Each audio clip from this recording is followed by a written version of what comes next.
Order, please. Before we begin this afternoon, I'd like to welcome in the Speaker's Gallery Ruth McDonald, Elizabeth Hunt, and Reggie Ines. Ruth is being recognized this afternoon in a member statement. Welcome. Also in the Speaker's Gallery, I'd like to welcome Bronson Jack. Bronson is the Inuit artist from Postville whose artwork entitled The Journey was unveiled in the lobby of Confederation Building this morning, and I had an opportunity to see the work. Congratulations.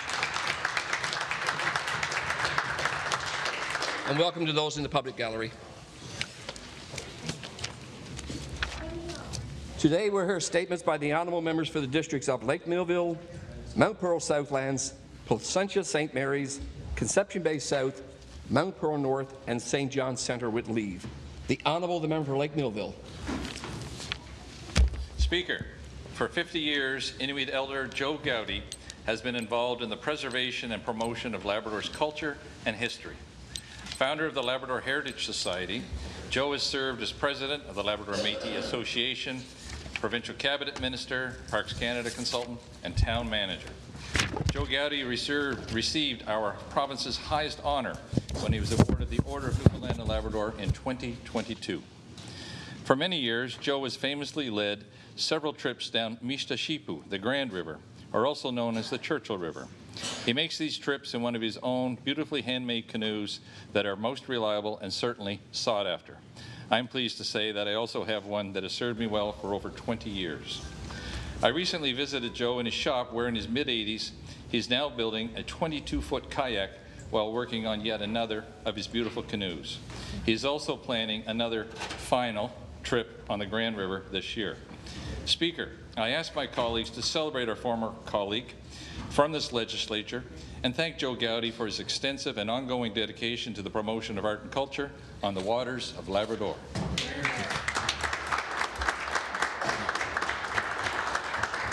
The Honourable the member Mount Pearl Southlands. Thank you, Mr. Speaker. I rise in this Honourable House today to congratulate all recipients of the Provincial 75th Anniversary Medals.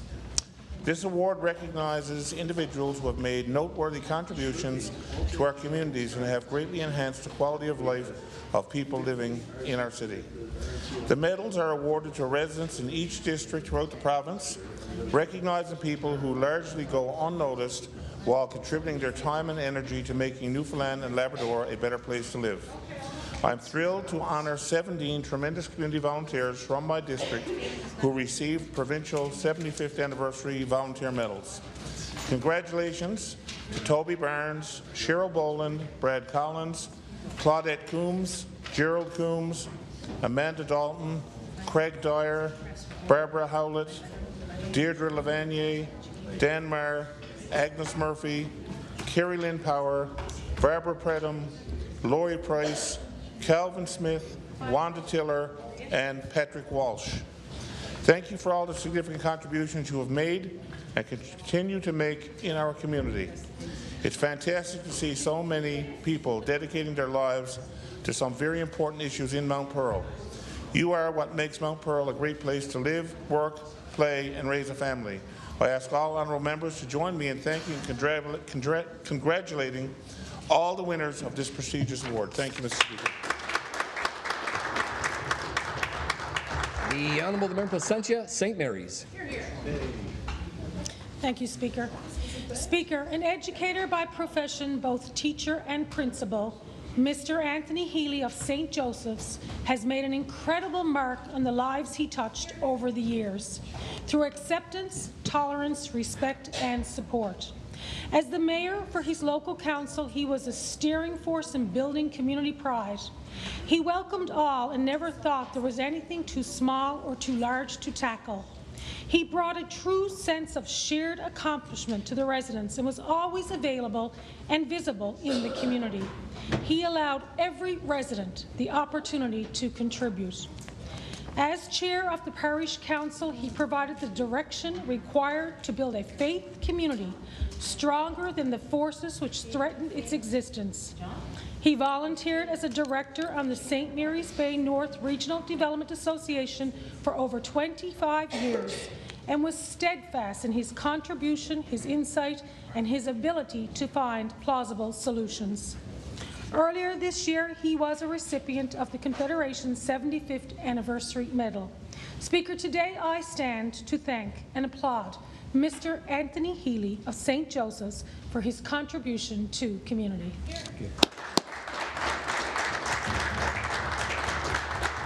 The Honourable Member for Conception Bay South. Thank you, Speaker. Speaker, extreme honour today to wish a very special lady in my district, Miss Elizabeth, better known as Bessie Nugent of Kelligrews, Conception Bay South, a happy 100th birthday today. Bessie was born on March 12, 1925 at St. Thomas Line Paradise to John and Rosemary Richards. After losing her mother early on, she was raised by her grandmother near her father. She loved to dance and often walked from St. Thomas Lawn to dances in Manuel's, where she met the love of her life, Ned Nugent from Kelligrews. They married on September 6, 1953, and raised their family in Kelligrews, Conception Bay South. The rest is history, Mr. Speaker. Bessie fondly remembers her teenage years, especially when her father would ask her for help weeding the yard. He would patiently wait and say, "Bessie, if there was a jukebox here, I wouldn't have any trouble getting you out to help me." Bessie is well known for her great sense of humour, her love for music. She is kind and witty, enjoys laughing and having fun. Even today, her mind remains very sharp. She also enjoys playing a game of 45s or Remoli. Today, she celebrates her milestone birthday at home, surrounded by her family and friends, and I plan on attending later on this evening myself. Please join me in wishing Miss Bessie Nugent a wonderful 100th birthday. Thank you very much.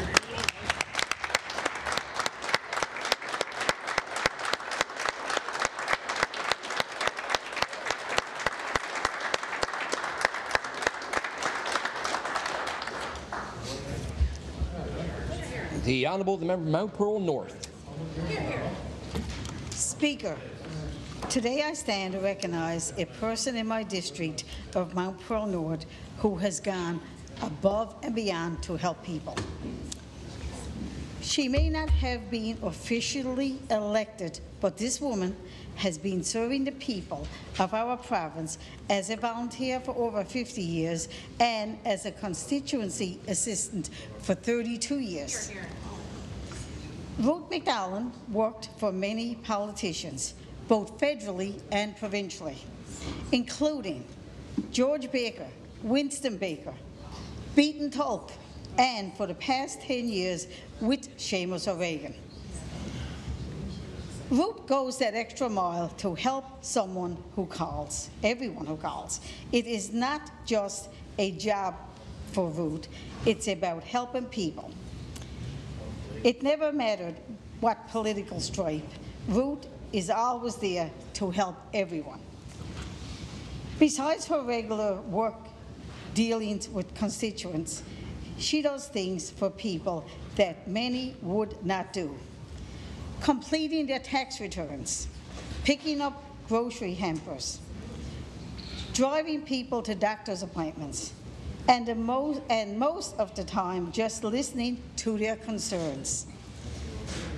Besides all of this, she finds time to volunteer. Ruth never wants to take credit. She is an example of how we all be there to help others. I ask members on this 100th special anniversary of women in politics to join me today in saying thank you to Ruth for all you have done. Thank you, Speaker.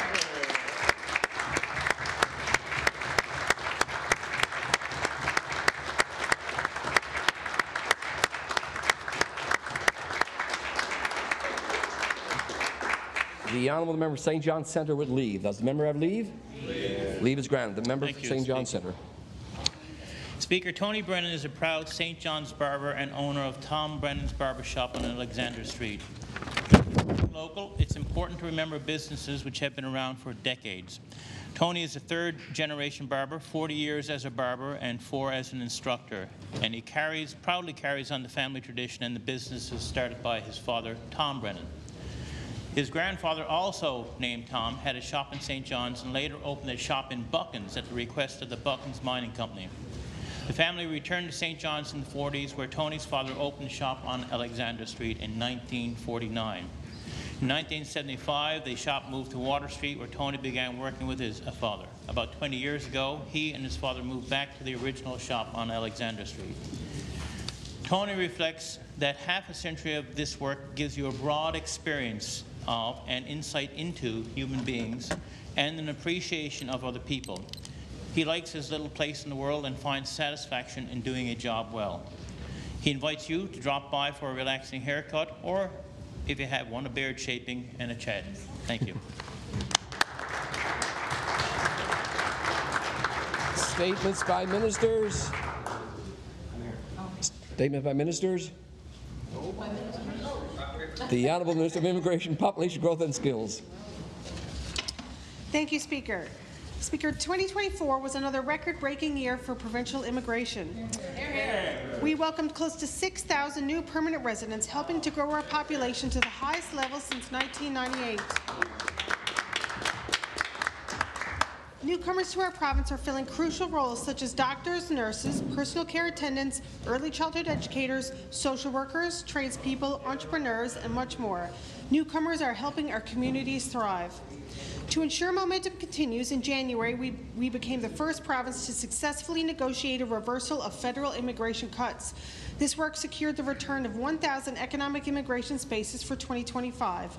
We are continuing this meaningful work and advocating for more capacity and flexibility. Speaker, we are not only committed to welcoming more newcomers in critical sectors, but we are committed to ensuring their long-term success in Newfoundland and Labrador. Our efforts are encouraging our new friends and neighbours to stay here for the long term. Over 80% of the Ukrainians arriving since 2022 remain in the province. And additionally, this year we experienced unprecedented demand for our settlement and immigration programs, funding 57 projects across the province. By investing in immigration and workforce development, we are addressing our demographic challenges and preparing for the economic opportunities of tomorrow. We are building a skilled and educated workforce, Mr. Speaker. Thank you. The Honourable Member Terranova. Thank you, Speaker. I'd like to thank the Minister for an advance copy of her statement. Speaker, though we celebrate the number of newcomers to our province, we in the official opposition have significant concerns regarding the realities of immigration in Newfoundland and Labrador. While the government highlights successes in attracting newcomers to fill our economic immigration spaces, how many are successfully retained? Our 5-year retention rate has consistently been one of the lowest in Canada year over year. Are these abysmal numbers expected to continue through this minister's tenure? While the government is quick to boast about its global recruitment initiatives, how successful are they really? Though they may pretend they are, ATIPs frequently show lackluster results at best. Further, how many internationally educated nurses are still not able to work their full scope of work? Immigration is crucial to our province's sustainability, but Speaker, we must ensure that we are providing our newcomers with a place where they choose to stay. We must recruit internationally in both an effective and transparent way, as well as work toward quickly providing newcomers with the certifications they need to fully bring their skill set into our workforce. Thank you. The Honourable Member St. John's Centre. Thank you, Speaker. I thank the Minister for the advance copy of the statement.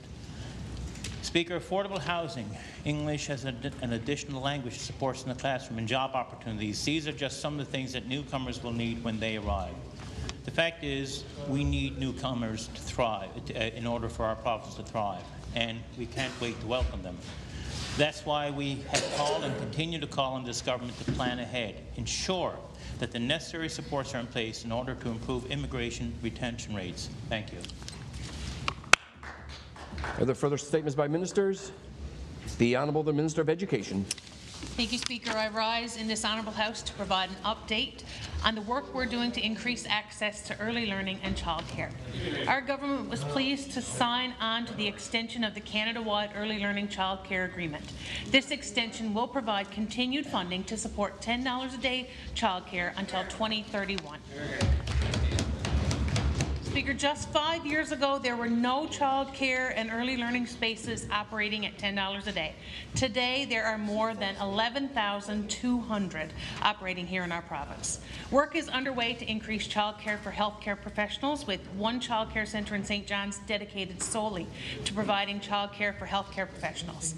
In addition, there are child care centres throughout St. John's, Happy Valley, Goose Bay and Wabush that prioritize spaces for healthcare workers based on need.